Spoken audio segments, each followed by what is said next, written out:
TPM Timeline, Seeing the Big Picture, Part 1. The Transportation Performance Management TPM regulations, organized under 23 CFR Part 490, transform the Federal Aid Highway Program by providing a framework to support improved investment decision-making through a focus on performance outcomes. One way to grasp the big picture view of the TPM regulations is to understand the timing for the 6 TPM implementation elements. Those elements are: 1. National goals. 2. Measures. 3. Targets. 4. Plans. 5. Reporting. And 6. Accountability and transparency.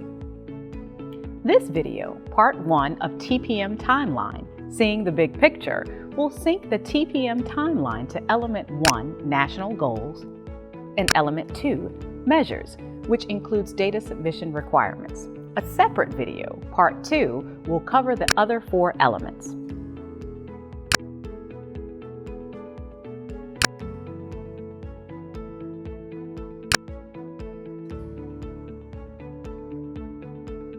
After viewing both parts, you will better understand the timeline details that are most pertinent to your work or priorities, and how they fit in with the rest of the TPM timeline.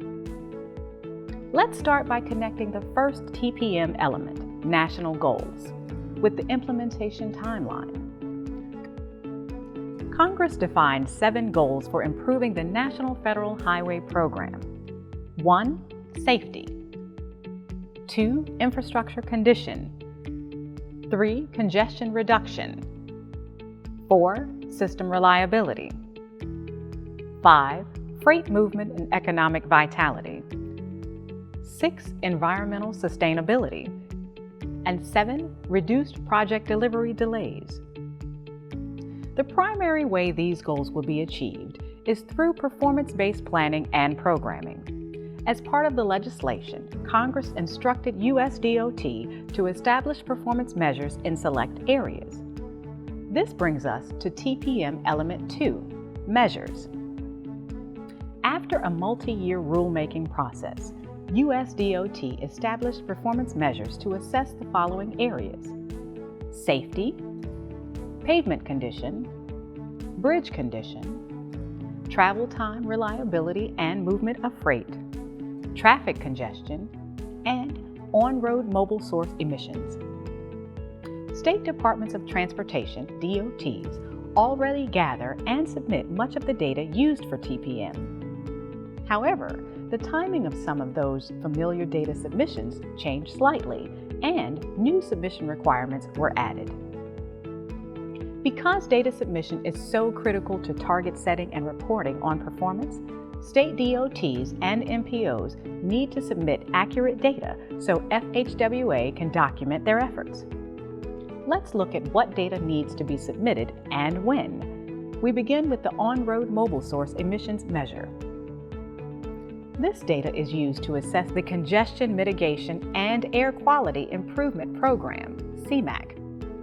State DOTs must enter CMAQ project information into the CMAQ project tracking system by March 1st of each year for each CMAQ-funded project from the previous fiscal year. Then, each July 1st, state DOTs extract the CMAQ public access system data they need to calculate the total emissions reduction measure. Data for the on-road mobile source emissions measure is the only data collected for a federal fiscal year, which runs from October 1st to September 30th.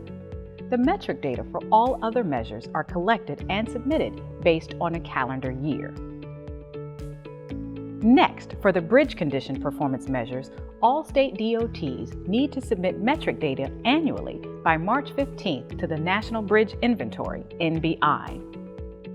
For the pavement condition performance measures, metric data on interstate pavements, including roughness, cracking, rutting, and faulting for the primary direction, are required annually on April 15th from all state DOTs. For the rest of the National Highway System, NHS, Data submission to the Highway Performance Monitoring System, HPMS, is due on June 15th from all state DOTs.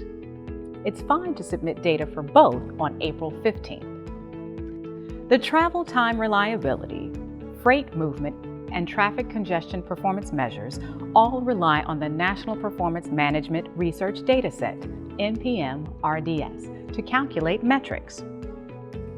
State DOTs submit this data to HPMS annually by June 15th. If a state chooses to use a travel time data source other than the NPM-RDS, the state must request FHWA approval for that source by October 1st of the year before the data submission deadline. For safety performance measures, data collection and submission are discussed as part of the annual reporting cycle for the Highway Safety Improvement Program. Visit the FHWA Safety Performance Management website for more details. Now that we've synced the TPM measures and the data submission requirements to the TPM implementation timeline, let's move on to part 2 of TPM Timeline, Seeing the Big Picture. This is a separate video where we'll examine the connection of target setting, plans, reporting, and accountability and transparency to the implementation timeline. Review the companion guide to this video for links to additional information on the content discussed in this video. At www.fhwa.dot.gov/tpm/videos,